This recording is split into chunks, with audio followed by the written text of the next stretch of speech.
kapuso, may natatago pa ba kayo diyang mga kalendaryo noong taong 1986? Naku, pwede niyo pa huyang ilabas mula sa inyong mga baon dahil magagamit pa ninyo yan.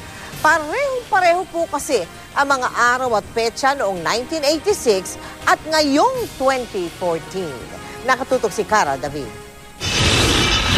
Sino mag-aakalang ang bawat araw at buwan ng 2014 ay parehong-pareho noong 1986? Ang rapper at antique collector na si Kyle Gianan, nilabas na uli ang kanyang 1986 calendar na naging campaign material pa noong 1986 snap election. Yung 1986 para sa akin, very significant kasi doon pinanganak yung sister ko. Tapos, I'm a big fan of Marcos.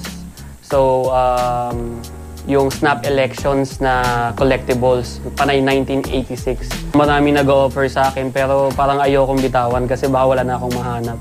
Para raw nagfa-flashback kay Kyle ang halos 3 dekada nang nagdaan. Saktong-sakto tuloy ang mga hashtag na Way Back Wednesday, Throwback Thursday at Flashback Friday. At kung 1986 ang pag-uusapan, makakalimutan ba ang mga alaala ng rehimeng Marcos?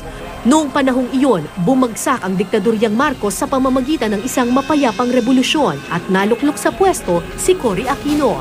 6 years old lamang si Kyle noong 1986. Ang natatandaan ko noon, walang pasok. Tapos, kaya hindi ko makakalimutan. Tapos, yung parents ko nakatutok sa TV. Sa internet naman, biglang naglabasan sa online selling sites ang mga 1986 calendar na 27 taong gulang na. Sa Italy, isang kumpanya nga ang naglabas ng 2014 calendar gamit ang mga vintage na larawan na kuha at dapat noong 1986 pa sana gagamitin. Kung simpleng kalendaryo naman ang hanap, tinungo namin ng isang pagawaan nito. Pumili lang sa napakaraming disenyo, ilang pahid lang, buo na ang bagong kalendaryo. Dito nabubuo ang libo-libong kalendaryo na umaabot hanggang Mindanao. Ngayong taon po kasi pumalo po yung mga horse po talaga, tapos Holy Family, Twin Heart, yun po yung mga pinamabibenta. Mga santo, malakas po talaga sila bumili ng mga ganun. Magbago man ang taon, mag-iba man o muling magkaparehang mga petsa, sa huli tayo pa rin ang gumagawa ng sarili nating alaala at kapalaran.